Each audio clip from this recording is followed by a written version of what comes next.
Hey, it's me, TB, and today I'm bringing to you a summer wrap up. Obviously, I was kind of like MIA from like April to like August-ish, so I did not update you on any of that. But if you do want to get like my in-depth thoughts for a lot of these, I do have my GoodReads link down below, so you can see all of my reading updates as they happen. I'm not going to go through everything because June was a heavy reading month for me, and so was May, I think. So I'm just going to cover like the highlights or like the 4s and 5s that I read. However, I'm not going to talk about everything in depth because I did talk about a few of these in my more recent videos. So for instance, The Epic Crush of Jeannie Lo, I talked about this, and I think my Slow Readers book tag, I think. So if you want to hear my thoughts on this, like what it's about, you can go to that video and watch that. I wanted to at least mention it because this duology was a 5 stars all around for me, so that was great. Here it is. You've seen it. You can go listen to my thoughts elsewhere if you want that. Also, there was Jesus and John by Adam McComber. I talked about this in a whole review video, which I'll probably have linked up above, so you can go listen to my full review for all my thoughts there. This is a pick for my Queer All Year Book Club, which is a book club I host here on BookTube, and I'll link to Twitter down below, so you can go follow us there. Basically, each month we read a queer book, and this was the pick for July, I think. And yeah, it was a spooky, a very weird novel to explain, which I kind of go over in my review, so you can go there for my thoughts and stuff there.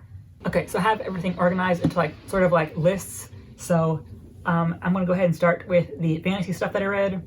So first, I read the Red Scrolls of Magic by Caine. I was able to get this hardcover for like 20 bucks, which if you didn't know, finding this in hardcover with this cover is like really hard to find, and it's like super expensive. But for whatever reason, someone was selling it on eBay for like 20 bucks, and I got it. So that's great. Not gonna go in depth about this. Basically this takes place in the halfway point in the Mortal Instruments, and it follows Alec and Magnus as they're on some quest to find the Red Scrolls of Magic. Because if I remember right, there's someone impersonating Magnus and starting up a cult that he started up in the past, and they're trying to figure out who started this cult again and why. And yeah, that's about it. It's pretty short. And personally, I liked it. I gave it 4 stars. If you like the Shadowhunters, you know what you're getting yourself into. Don't expect anything beyond general Shadowhunter vibes. We'll say this one is more action focused than story focused, which is fine by me. But obviously, I can see why people might not like that. So yeah, here's this. Also, on the fantasy side, I finally finished the Risen Kingdom trilogy. Originally, I read this book in December of 2019, but never got around to reading the 2 sequels. So I did that this summer via audiobook, and I gave the first book 5 stars still, and the other 2 books 4 stars. They were good, I did like them, but I think my main issue with them is that they were just a little bit too long for me. I think they both cross over 400 pages, which it's not that they're boring, because they aren't boring, they're full of action and stuff, and intrigue and all that stuff, and there's a unique magic system to it. I don't know, they should not connect me fully the way book 1 did, I guess. So this series, we are in a world where the lands of the world are basically held up in the sky, and they get around via airship, and there's basically a religion in place involving the Maker and the Breaker. Obviously, the Maker is the Jesus figure or God, and the Breaker is the devil. There are these noble families that are chosen by God or whatever, and they have magical powers because of that. And that's basically the basics of the magic system is the various magics that these main families can use. And basically we are following a princess named Isabelle de Zephyrs, I think, and her musketeer Jean-Claude as they go on wacky adventures together. There is romance, but there's not between them.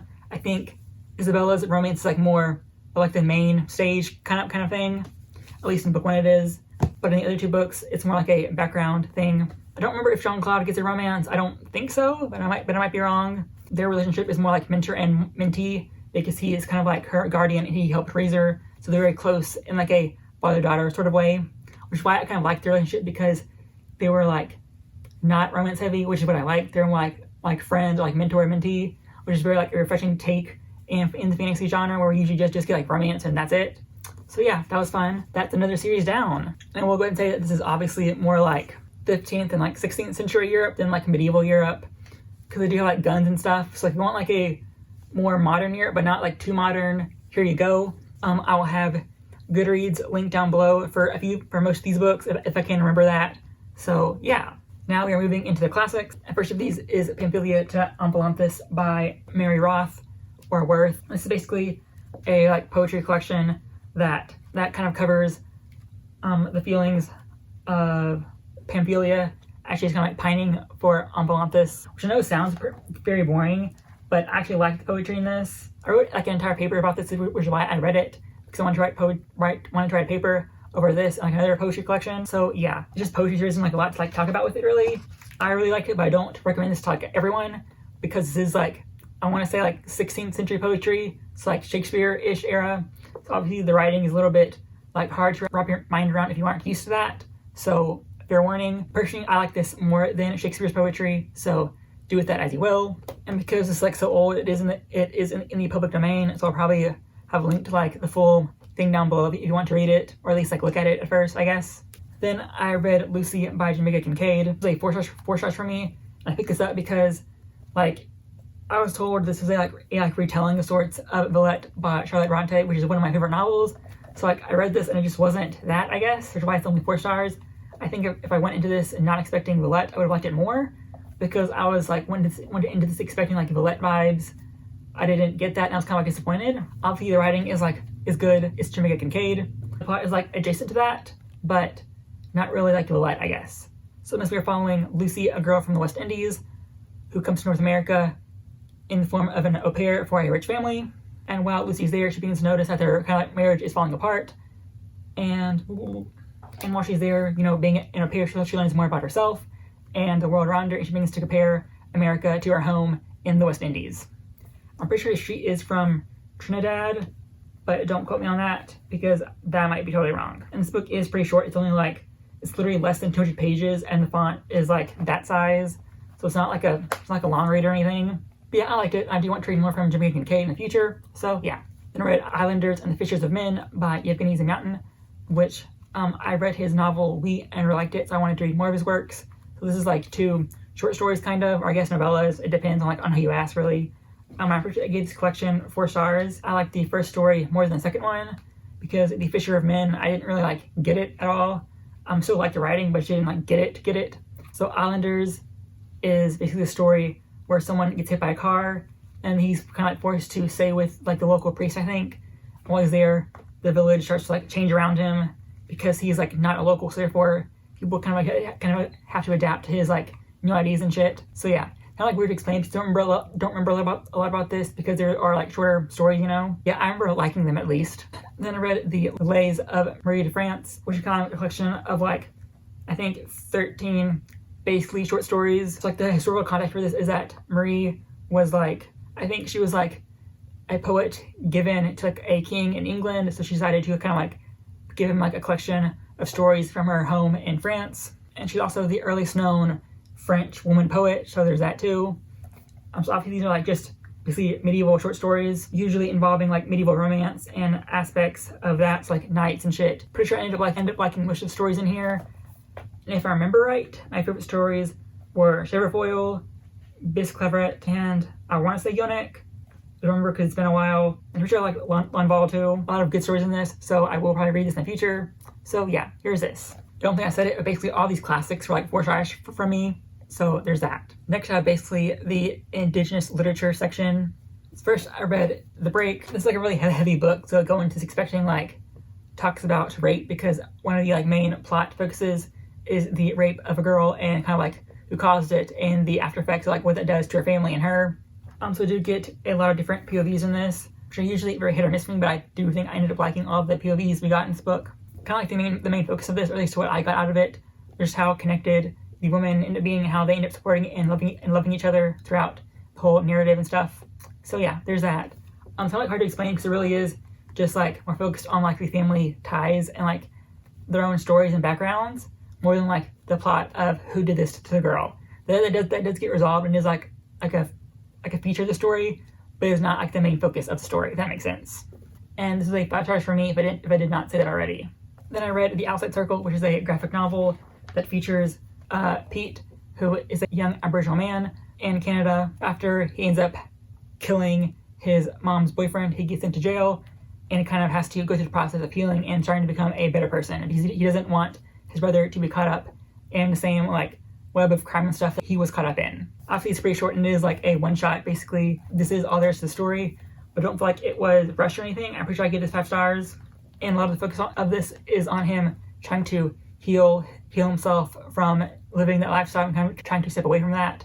So that is like kind of like a big focus of this. So there's that. Not a lot to say because it is pretty short, and like the main plot is kind of like I already told you like the main thing about it. So there's that. I liked it. Then I read Growing Up Aboriginal in Australia, which is a collection of, I guess you'd call them like nonfiction essays written by a variety of people throughout Australia who are Aboriginal, obviously, and just them kind of like reflecting on their childhood growing up and what it means to them and their various experiences of being Aboriginal and how that kind of like affected their lives and their worldviews, I guess. There are quite a few queer people mentioned in this, so if you want more like queer stories, you can also find that in here. Not all of them are like happy, obviously. There are a few that are more like sad at first. They do usually end up in like a more happy ending, of course. Something I like that this collection does is that a lot of the essays like start off with like a picture of the author in their childhood. Not all of them, but most of them do.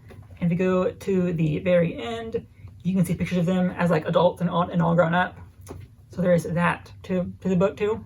While like looking at this book before like doing the video, I did want to reread this. I might read this before the year ends. Who knows?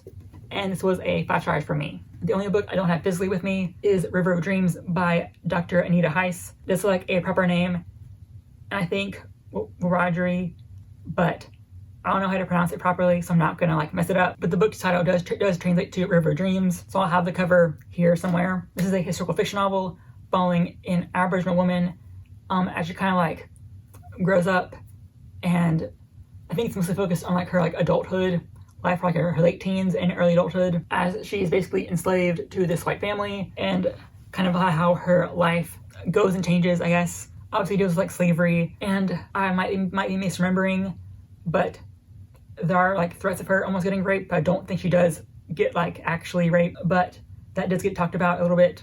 And it does deal with like white people wanting to like help Aboriginal people without actually wanting to like actually help them, and they just want to like convert them to Christians. It's like, I think it comes up a few times in the book. And there's like a romance between our main character, and I think I want to say he's like a cowboy literally, because he like herds cows throughout Australia, but I might be wrong on that. I'm pretty sure he does deal with like moving the cattle back and forth, I think. Romance isn't like the main focus of it or anything. At least I would not call this like a romance book or anything. It was more so a historical fiction with like a romance like subplot, really. But that is there if you want that. This is probably like a 4.25 that I rounded down to a 4. I did really like it, but wasn't like mind-blowing for me. I do want to read it physically to like see if that changed anything, because I did read this via audiobook, so who knows. And another like trigger warning for that book I should probably give is that there is the death of a child that comes up in this. You probably will see it coming because of how like the story kind of like foreshadows this a little bit. But yeah, there is death of a child on this, so for warning, that seems like kind of heavy because it comes up right when you aren't really expecting it, I guess. Like it's kind of like hinted towards that it might happen, but you don't expect it. It's how like the rest of the book is kind of like panned out. Trigger warning for that. I think that's everything from me. So that's all the books that I kind of read throughout the summer, and everything else kind of like the best of the summer rating I did. For us, level like 2 stars and 3 stars, I'm not going to talk about because they were shit. So if you want that review, go to my GoodReads. So that's all from me. Thank you for watching. If you like this video, subscribe, like, share, and hopefully I will see you next week.